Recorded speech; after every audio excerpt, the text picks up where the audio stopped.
하나님께서 오늘 이 밤에 말씀으로 깨우쳐 주시고 또 그 말씀 붙잡고 기도할 때 성령의 충만한 역사를 내려주시기를 소망합니다.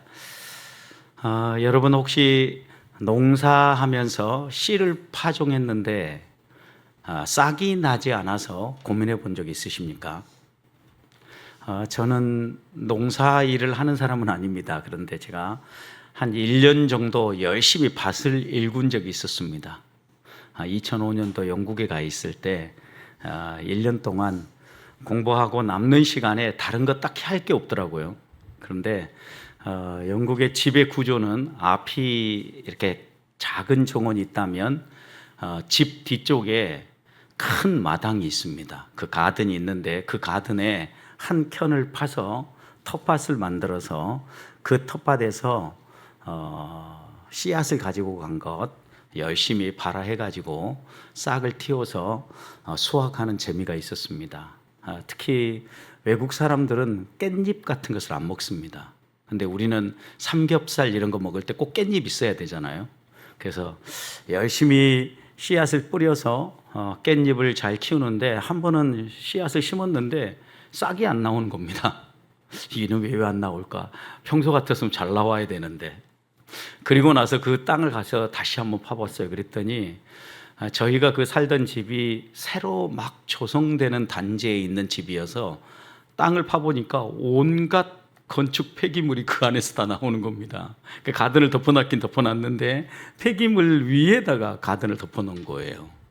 그래서 그쪽에 있는 모든 비닐, 깨어진 건축 폐기물 이런 것들 다 꺼내놓고 난 다음에 이런 가드닝하는 용품을 파는 곳에 가서 토양을 사다가 토양을 섞어주고 그 다음 옥토를 만든 다음에 씨앗을 다시 파종했더니 싹이 잘 나왔었습니다. 그 경험을 하면서 농부의 마음이 무엇일까 그때 많이 배웠던 것 같습니다. 농부 마음은 한 가지입니다. 씨앗을 뿌리고 난 다음에 싹이 잘 나서 좋은 열매를 맺는 것입니다. 땀 흘리고 수고했는데 그 모든 것들이 태풍이나 또 그 다음에 폭우에 쓸려가 와버리면 농부의 마음은 마치 소망이 사라지는 것처럼 모든 것들이 사라져 버리는 겁니다. 그런데 오늘 우리가 함께 읽은 이 시인도 하나님 앞에 예배당에 올라가면서 성전에 올라가면서 노래를 부르는데 눈물로 씨앗을 뿌리는 사람은 기쁨으로 단을 거두리라 라고 외치면서 반드시 씨앗을 심는 자에게 하나님께서 열매를 주실 것이라는 노래를 합니다. 여러분 생각해 보십시오. 이 노래를 누가 불렀을 것 같습니까? 왜 이 시인은 울며 성전에 올라가면서 예배를 드려야만 했을까요? 그리고 그것을 울며 씨를 뿌리는 것으로 비유했을까요? 이 사람은 포로로 잡혀간 사람입니다. 지금 이 성전에 올라가면서 예배하는 이 사람은 포로로 잡혀간 사람들이 어떻게 하나님의 은혜로 하나님께 돌아와서 자신이 이렇게 성전에 올라가면서 감격의 예배를 드리게 되었는가를 돌아보며 노래하는 노래입니다. 그러니까 생각해 보십시오. 아무리 하나님을 예배하고 노래하려고 해도 노래할 수 없었던 그들이 하나님을 예배하러 올라갈 때 얼마나 감격스러운 감정이었겠습니까? 그러니 울며 씨를 뿌리는 그 농부의 심정으로 성전에 올라가서 예배를 드리고 하나님을 바라보고 하나님께 기도하니까 하나님이 이렇게 하나님을 의지하는 자에게 반드시 기쁨으로 단을 어깨에 짊어지고 돌아오는 복을 주실 것이라는 노래로 이 노래를 마무리합니다. 이 시인의 이 두 절 속에도 두 가지 상황이 대조가 되죠. 하나는 울면서 씨 뿌리는 상황과 기쁨으로 추수하는 상황이에요. 완전히 눈물을 흘리면서 씨앗을 뿌릴 수밖에 없는 상황. 또 이스라엘 백성들의 상황을 보면 포로로 잡혀간 사람들도 마찬가지지만 포로로 잡혀가기 전에도 씨앗을 심는데 이 씨앗이 발아할까 발아하지 않을까, 그리고 열매를 내가 거두어서 먹을 수 있을까 없을까, 이런 것까지 다 포함하면 수고롭고 눈물 가운데 씨앗을 뿌릴 수밖에 없는 상황이죠. 여러분, 그런데 이런 사람이 정작 수확하는 때가 되어서 풍성한 열매를 수확하고 또 그것을 누린다고 생각해 보십시오. 기쁨으로 단을 어깨에 짊어지고 돌아오는 거죠. 포로로 잡혀가서 아무런 소망이 없는 그들이 하나님의 은혜로 돌아와서 성전에 올라가면서 하나님을 예배하는 그 상황을 노래하는 거죠. 어떻게 이런 놀라운 대역전, 대반전이 일어났습니까? 하나님 은혜를 베푸셨기 때문이죠. 포로로 잡혀간 그들을 하나님이 돌아오게 해주셨기 때문이에요. 그들이 포로로 잡혀간 것은 순전히 그들의 죄 때문이에요. 다른 이유가 없습니다. 그들의 죄 때문에 포로로 잡혀갔는데 돌아오는 것은 그들이 하나님 앞에 기도하고 간절히 간구하고 하나님 앞에서 바른 신앙의 선택을 했기 때문에 그들이 돌아온 게 아니에요. 하나님이 은혜를 베푸시고 약속하신 때가 되매 하나님이 돌아오게 하신 겁니다. 그래서 오늘 시는 6절이지만 1절부터 3절, 4절부터 6절 두 개의 연으로 나뉘는데 이 두 개의 소절이요 반복해서 이야기하는 이야기가 있어요. 노래하는 노래가 포로로 돌리실 때. 여러분 그런데 히브리어 원래 단어는 포로라는 단어도 돌리다, 돌리시다 라는 어근을 가지고 있는 단어예요. 그러니까 생각해 보십시오. 포로로 돌리실 때라는 이 표현 1절은 돌리심을 돌리실 때 이렇게도 읽을 수 있는 단어예요. 포로라는 단어가 돌리다라는 의미니까 돌리심을 돌리실 때, 그러니까 하나님이 회복시키고 회복시키실 때, 하나님이 돌아오게 하시고 돌아오게 하실 때 이런 노래인 거죠. 4절도 보십시오. 우리의 포로를 돌리소서라고 노래하는데 우리의 돌리심을 돌리소서 이렇게도 읽을 수 있는 시란 얘기예요. 여러분 이 노래를 보면 이 시인은 지금 고국으로 하나님의 은혜로 돌아오고 있는 상황을 연상하면서 노래하는 거죠. 그러니까 하나님이 우리를 포로로 잡혀가게 하셨다가 다시 돌아오게 하실 때 그때라는 거죠. 그러니까 여러분 생각해 보십시오. 이때는 언제예요? 하나님이 회복시켜 주시는 때죠. 하나님이 은혜를 베풀어 주시는 때예요. 잡혀갔던 그들이 돌아오니까 긴 방황을 끝내고 자신의 고향으로 돌아오는 이들의 마음이 얼마나 감격스러웠겠어요. 하나님은 우리가 죄를 지으면 그 죄에 대한 대가는 반드시 치르게 하셔요. 심판하셔요. 그런데 심판으로 우리의 인생을 끝내게 하시는 분이 아니라 심판하시고 우리에게 채찍을 하시지만 다시 싸매시고 회복시켜서 우리가 있어야 될 본래 자리로 돌아오게 해주시는 분이라는 거예요. 이게 회복이에요. 이게 회복. 하나님 은혜로 우리가 회복이 되어지는 거죠. 그런데 이스라엘 백성 보십시오. 그들이 잡혀간 이유가 무엇입니까? 우상 숭배였죠. 또 하나는 하나님 말씀대로 살지 않는 죄였죠. 그런데 이들이 포로에서 돌아올 때 우상 숭배가 완전히 해결됐습니까? 해결되지 않았어요, 여러분. 죄 짓는 삶이 완전히 해결됐습니까? 안 됐어요, 여러분. 그럼에도 불구하고 하나님이 그들을 돌아오게 해주고 계신다라는 겁니다. 은혜죠, 그러니까. 그래서 이 시인이 돌아올 때의 그때의 경험을 회상하면서 뭐라고 노래합니까? 여기 여러분 1절 마지막 절을 보십시오. 돌아오는데 그때요 뭐 같았다라고 회상해요? 꿈꾸는 것 같았다라는 거예요. 꿈만 같은 일이라는 거죠. 아무리 생각을 해봐도 이런 일이 벌어질 수 없는데 벌어진 거죠. 그러니까 꿈만 같은 거예요. 예를 들어서 내가 나라의 국권을 회복하기 위해서 열심히 독립운동도 하고 열심히 내가 하나님께 돌아가기 위해서 신앙으로 바로잡고 회복을 위해서 열심히 하고 노력하고 애썼으면 야, 하나님이 우리의 이 정성을 가득하게 보시고 은혜를 베풀어 줬다 이렇게 얘기할 거 아니에요. 근데 전혀 이런 것과 상관없이 하나님 은혜를 베풀어 주신 거예요. 그들이 한 것이 있다고 하면 을레강변, 바벨론 그 강변에서요 눈물을 흘리면서 야, 그래도 하나님을 예배하고 예루살렘에서 우리 고향 땅에서 살 때가 좋았는데 라고 외치는 것뿐이 없었어요, 그들은. 그런데 하나님이 그들을 돌아오게 하니까 이들이 돌아올 때 감정이 어땠어요? 꿈꾸는 것 같았다는 거죠. 여러분, 이게 회복이에요. 하나님이 회복을 시켜주시는데 우리는 어떤 회복을 기대하냐면요, 내가 막 열심히 노력하고 애쓰고 힘써가지고 무언가를 만들어내려고 해요. 근데 하나님은요, 하나님의 때가 되면 하나님의 방법으로 반드시 회복시키신다는 말씀이에요. 그때 하나님 회복시키는 상황을 보십시오. 하나님은 얼마나 놀랍게 일하시는가. 2절, 그때를 어떻게 묘사합니까? 우리 입가에 뭐가 가득했어요? 웃음이 가득했어요. 또 우리 혀에는 뭐가 가득했어요? 찬양이. 이런 놀라운 일을 이루시는 하나님에 대한 찬양이 가득했다라는 거예요. 하나님께서 크고 놀라운 일을 행했기 때문이에요. 2절 보십시오. 그래서 후반절에 문 나라 가운데 말하기를 여호와께서 그들을 위하여 뭘 했다? 큰 일을 행했다. 3절, 여호와께서 우리를 위하여 뭘 행했다? 큰 일을 행했다. 여러분, 입가에 웃음이 가득하고 그 다음에 찬양이 가득한 것은 하나님이 놀라운 일을 행했다라는 거죠.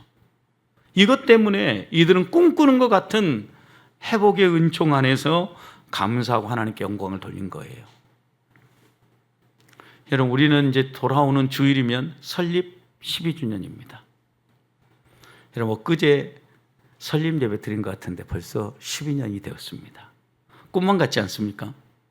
저도 12년 어떻게 왔는가 생각해 봤더니 꿈만 같았어요. 어떤 분은 그러더라고요. 목사님 머리카락만 하얘졌다고. 천만의 말씀입니다. 그 전에도 제 머리카락은 하였습니다. 염색 물만 뺐을 뿐입니다, 여러분. 꿈만 같은 12년이 지나왔어요. 그런데 여러분, 처음 우리가 그때 만나서 교회를 시작할 때 어땠습니까? 하나님의 은혜가 아니면 어떻게 우리가 여기에 모여서 예배할 수 있었을까? 어떻게 교회가 다시 건강하게 설 거라고 꿈을 꿀 수 있었을까? 2012년 모든 사람들이 교회를 하면 야, 지금은 대사회적으로 교회 다니는 사람이 다 욕먹는 시절에 개척 안 된다. 그리고 상처 입은 성도들하고 너 개척에 오면 너 죽순다. 제가 아는 선배 형님들, 동기 목사님들 막 이렇게 저한테 조언했던 사람들이거든요.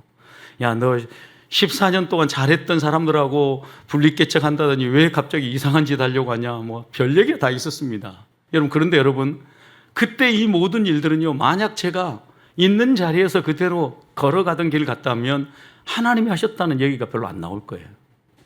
꿈만 같은 일들을 지내도록 성도들과 함께 하나님이 이 길을 걸어가도록 인도하신 것 하나하나를 돌아보면요, 정말 꿈꾼 것 같은 일들이에요. 저는 무엇보다도 감사한 것은요, 하나님이 우리가 함께 신앙생활을 할 수 있는 교회, 신앙 공동체를 주셨다라는 거예요. 서로를 생각하고 서로를 품을 수 있는 마음을 주셨다라는 거예요. 제가 영국 갔다 비행기가 캔슬되니까 제일 먼저 걱정되는 거, 주일날 밥 잘 지어놨는데 그 말씀 나누어야 되는데 어떨까 하는 이 걱정부터 제일 먼저 생각나고 성도들이 제일 먼저 마음속에 떠오르더라고요. 그러니까 다른 게 걱정되는 게 아니에요. 하루 늦게 가니까 아 좋다가 아니라 야 빨리 가가지고 성도들하고 말씀도 나누고 예배도 드려야 되는데 이게 이제 제일 마음에 걸렸던 부분인 거죠. 하나님은 반드시 이렇게 우리가 알지 못하는 계획을 가지고 우리를 인도하신다라는 거예요. 여러분, 그래서 오늘 이 밤에 우리가 함께 기도할 것은요, 하나님이 우리의 앞으로의 일도 우리가 알지 못한다 할지라도 하나님의 방법으로 일하실 것을 믿고 따라가야 돼요. 문제는 우리의 길에 서 있기만 하면 되는 거예요. 우리는 하나님의 말씀을 따라 하나님이 주시는 꿈을 꾸며 나아가기만 하면 되는 거예요. 있는 자리에서 내가 믿음의 길을 걸어가면 그 다음은 하나님이 하신다. 문제는 내가 내 스스로 판단하고 평가하고 내 스스로 포기하는 것이에요. 하나님 우리를 향하여 어떤 계획을 가지고 있는지 다 알지 못한다 할지라도 아름다운 신앙 공동체를 이루게 하셨다고 하면 이 공동체를 통하여 무언가 하실 거라는 믿음을 가지고 이 밤에 기도하며 하나님을 바라보는 성도들이 되시기를 축복합니다. 두 번째입니다. 자, 그렇다고 하면 이렇게 꿈꾸는 것 같은 하나님의 놀라운 은혜를 맛본 사람들은 어떻게 살아야 되냐라는 거예요. 시인은 오늘 5절에서 이렇게 이야기합니다. 씨앗을 심어라. 씨앗을 심어라. 눈물을 흘리며 씨를 뿌리는 자, 그 사람이 되라는 거예요. 하나님이 베풀어 주신 은혜의 감격에서 감격의 눈물을 흘리던, 또 내 삶의 여러 가지 일들로 인하여서 힘들고 어려워서 눈물을 흘리던 씨앗을 심으라는 거예요. 농부가 눈물을 흘리면서 씨앗을 심는 이유는 한 가지밖에 없어요. 상황이 어렵기 때문이죠. 상황이 어렵기 때문에 농부가 눈물을 흘리면서 씨앗을 뿌리죠. 상황이 좋아 보세요, 여러분. 어떤 농부도 눈물 안 흘려요, 여러분. 평화의 시대, 그리고 또 모든 것들이 갖춰져 있고 모든 게 준비되어 있으면 내가 땀 흘려 수고하면 좋은 열매를 맺을 것이다 라고 생각을 하지, 눈물을 안 흘린단 말이죠. 눈물을 흘리며 씨앗을 심는 사람은요, 지금 상황이 극도로 어려운 거예요. 어려우니까 말하지 않아도 절로 눈물이 나오고 할 수 있는 건 한 가지밖에 없는 거예요. 뭐예요? 씨앗을 심는 것밖에 없는 거예요. 왜? 상황이 역전되는 것은 이 씨앗이 싹을 틔워가지고 풍성한 열매를 거두는 것, 이 방법밖에 없기 때문에 눈물을 흘리면서 씨앗을 심는 거예요. 여러분, 그런데 4절을 보십시오. 여호와여, 우리의 포로를 남방 시내들 같이 돌려보내소서. 여러분, 지금 씨앗을 심는데 어떤 마음으로 씨앗을 심는지 보여주는 말씀이에요. 우리 포로를 남방 시내들 같이 돌려보내소서. 여러분, 여기 남방 시내는 어디를 얘기하냐면요, 네게부 광야를 얘기해요. 이스라엘 제일 남쪽에 있는 네게부 광야 쪽인데, 이 네게부 광야 쪽은 정말 완전히 척박해요. 생각해 보십시오. 위에는 요단강이 흐르고 여러 가지 줄기도 흐르는데 밑으로 내려갈수록 완전 광야예요. 완전히 그냥 먼지만 풀풀 날리는 곳이에요. 성지답사 가보신 분들은 위로 올라가면 오히려 산이 있고 그 다음 물이 흐르지만 아래로 남쪽으로 내려오면 내려올수록 황량한 벌판이고 사막이라는 것 더 보셨을 겁니다. 그런데 이런 네게부 광야, 마르고 먼지 풀풀 날리는 건조한 땅에 여러분 시내가 흘러요. 시내들 같이 돌리소서 이랬어요. 시내가 흘러요. 어떤 일이 벌어지겠습니까? 한 가지 방법밖에 없어요. 하나님이 비를 주시는 거예요. 은혜의 단비를 주시는 거예요. 그러면 이 비들이 모여서 계곡을 향하여, 개천을 향하여 모여서 남방 시내까지 시내처럼 흘러내린다라는 거죠. 여러분, 그러니까 하나님 이렇게 해주십시오라는 의미는 뭐예요? 하나님, 지금 아무리 우리가 눈물을 흘리면서 씨앗을 심을 수밖에 없고 우리의 상황이 어렵고 나쁜 환경이라 할지라도 하나님 은혜를 베풀어 주시옵소서. 이 마음을 가지고 이 시인은 눈물로 씨앗을 심는 거예요. 아무리 상황이 열악하고 씨앗이 잘 자라지 않을 환경이라 할지라도 하나님의 은혜를 기다리며 사모하며 씨앗을 심고 있는 겁니다.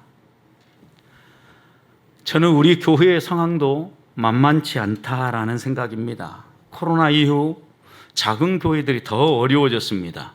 많은 교회들이 회복이 쉽지 않다라고 이야기를 합니다. 그래도 우리 교회는 사람들이 선방했다라고 얘기합니다. 왜냐하니까 평균 출석률이 120명, 그리고 좀 많이 나온 130명, 온라인으로 10분, 15분 이렇게 들어오시니까 주일 예배가 평균 130, 40명이니까 거의 코로나 이전에 근처에 가 있는 거예요. 여러분, 그런데 생각해 보십시오. 우리가 코로나 이전처럼 제자리 걸음하고 있는데 우리 주변의 환경은 완전히 바뀌었어요. 대표적인 예가 무엇입니까? 세가 올라갔습니다. 모든 우리가 운영하고 관리하는 비용들이 다 올라갔습니다. 그런데 우리는 제자리 걸음하고 있습니다. 그러니까 상황이 어떨 것 같아요? 어려워지는 거죠. 가끔 우리 교회 재정적으로 어렵다라고 하는 이유가 바로 여기에서 오는 이유예요. 사회가 성장하는 것처럼 우리 교회도 성장하고 변화하면서 달려가야 되는데 그러지 못하고 우리 교회는 제자리 걸음을 하고 있으니까, 아무리 선방을 했다고 해도 제자리 걸음을 하고 있으니까 상황이 참 녹록지 않구나, 어렵다라고 얘기하는 겁니다. 이럴 때 우리가 해야 될 일이 뭐냐라는 거죠. 울며 씨를 뿌리는 방법밖에 없다라는 거예요. 무슨 씨를 뿌려야 됩니까, 여러분? 우리가 심어야 될 씨앗이 무엇입니까? 제일 먼저 심어야 될 씨앗은 이 본문의 말씀대로 심는다라고 하면 복음의 씨앗이에요. 하나님의 말씀을 뿌리고 하나님의 말씀을 심어야죠. 그리고 이 복음을 심고 이 복음을 선포하면 이 복음이 풍성한 열매, 영혼 구원의 열매를 맺을 것을 믿고 우리는 선포해야 돼요. 그래서 이 학기 때 우리들이 집중하려고 하는 것이 우리 주변에 교회 다니다 안 다니는 사람, 가나안 성도, 그리고 마음을 정하지 못하고 이곳저곳 기웃거리는 성도들, 플로팅 크리스찬이라고 그러죠. 붕 떠다니는 성도를 이야기하는 겁니다. 이런 사람들을 좀 더 안정적으로 신앙생활할 수 있도록 인도해 보자라는 거예요. 우리 주변에 그런 사람들 찾아보면 분명히 있어요. 왜냐하면 이런 사람들이 한국 교회 안에 통계를 내보니까 34%래요. 여러분 34%라면 의외로 많은 사람들이 둥둥 떠다니며 마음을 정하지 못하고 부평초처럼 신앙생활하고 있다는 말씀입니다. 그들에게 다시 한 번 더 복음의 씨앗을 심고 이들이 자리를 잡고 건강하게 신앙생활할 수 있도록 우리는 하나님 앞에 복음의 씨앗을 심는 자가 되게 해달라고 기도해야 되겠습니다. 또 우리가 심어야 될 게 무엇입니까? 우리가 가진 재물을 하나님의 영광을 위하여서 심어야 합니다. 성경에서 하나님은 예수님을 통하여서 돈을 사용하는 것은 씨앗을 심는 거라고 이야기를 했습니다. 그리고 우리에게 이렇게 말씀하셨습니다. 심는 대로 거둔다고요. 많은 사람들이 자신이 가진 재물과 돈을 어리석은 일에 사용을 하고 낭비를 하고 있습니다. 그럴 때 하나님은 우리의 헌신을 기다리고 있습니다. 얼마나 많은 선교사님들이 선교지에서 후원을 제때 받지 못해서 안타까워하고 좀 더 적극적으로 선교 사역을 하기 위하여서 기도하고 있습니까? 또 주의 교회가 마땅히 해야 될 일들이 있는데 교회가 마땅히 그런 일들을 하지 않습니다.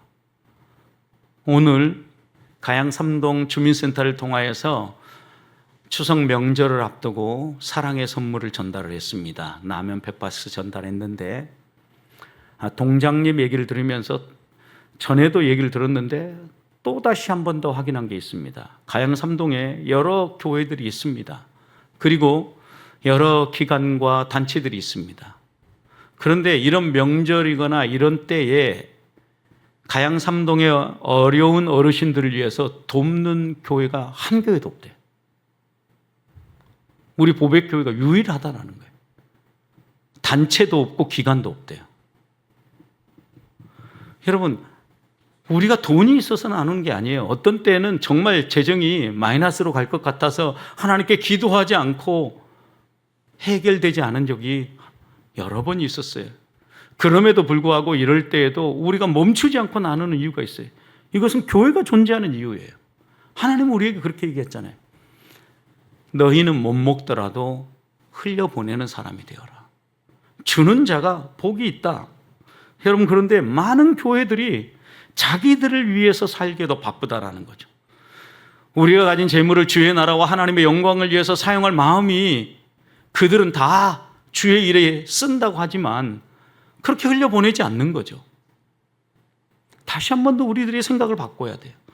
나는 정말 내가 허락하신 재물을 하나님 나라와 주의 교회를 위해서 심고 있는가? 우리가 심어야 될 거예요. 또 여러분, 우리들이 심어야 될 것은 성령을 심는 거예요.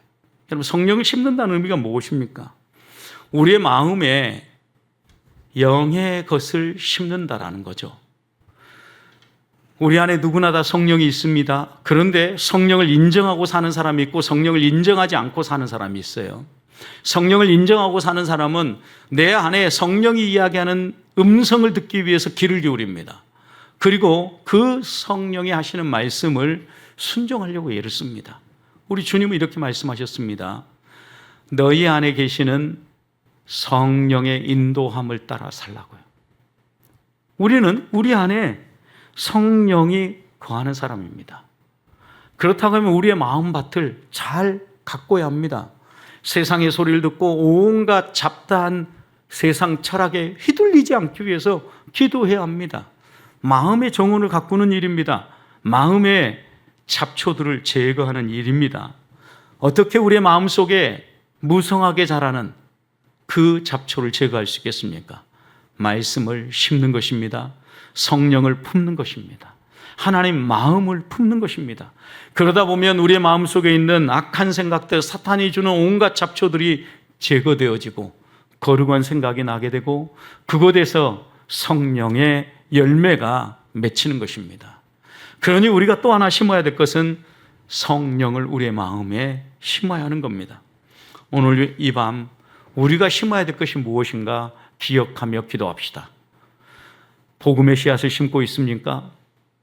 우리의 재물을 주의 나라와 하나님의 영광을 위해 심고 있습니까? 내 마음밭에 성령을 심고 있습니까? 오늘 이 밤 하나님, 내가 이렇게 내가 눈물을 흘리면서 심기 원합니다. 간구하며 나아가는 성도들이 되기를 소망합니다. 이렇게 믿음으로 심었다고 하면 그 다음 농부가 한 가지 더 해야 될 것이 있습니다. 인내하며 기도하며 기다리는 겁니다. 인내하며 기도하며 무엇을 기다리는 것입니까? 기쁨으로 단을 어깨에 메고 돌아오게 하실 하나님을 기다리는 겁니다. 하나님의 은혜를 기다리는 겁니다. 왜 사람들은 기쁨으로 씨를 심지 못합니까? 상황이 어렵기 때문이에요. 만약 우리의 상황이 넉넉하고 좋다면 얼마든지 기쁨으로 심을 수 있죠.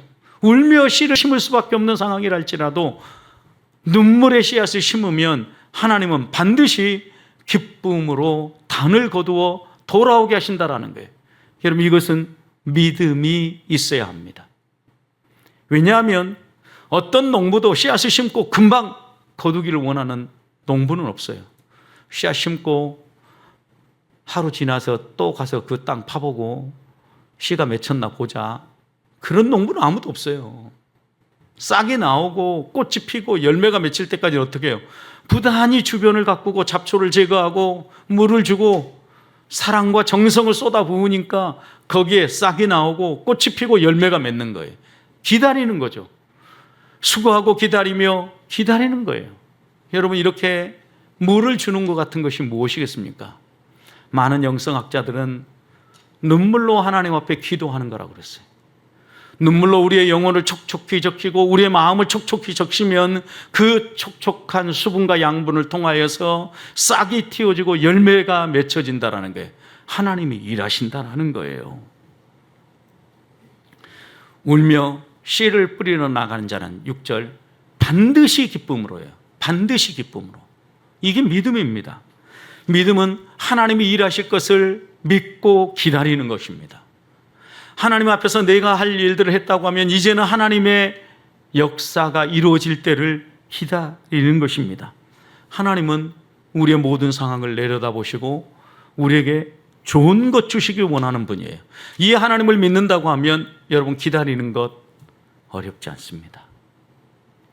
하나님 앞에서 나를 살피고 하나님 앞에서 내가 믿음으로 눈물로 씨앗을 심었다고 하면 그 다음은 하나님이 행할 일들을 기대하며 기다리기만 하면 되기 때문입니다. 문제는 우리들이 죽지 않고 살아서 뭔가를 하려고 하니까 항상 문제가 되는 거예요.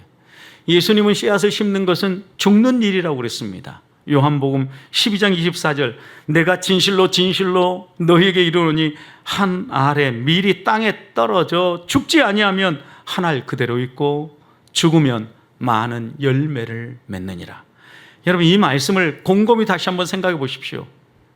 씨앗을 심는다라는 건 뭐예요? 죽는다라는 의미예요. 내가 안 죽으면 그대로 있어요, 여러분. 근데 내가 죽으면 풍성한 열매가 맺혀진다고요.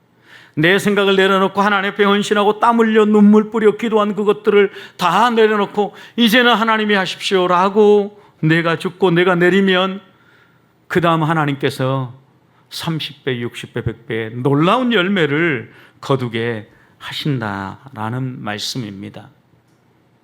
믿음으로 하나님을 바라보십시다.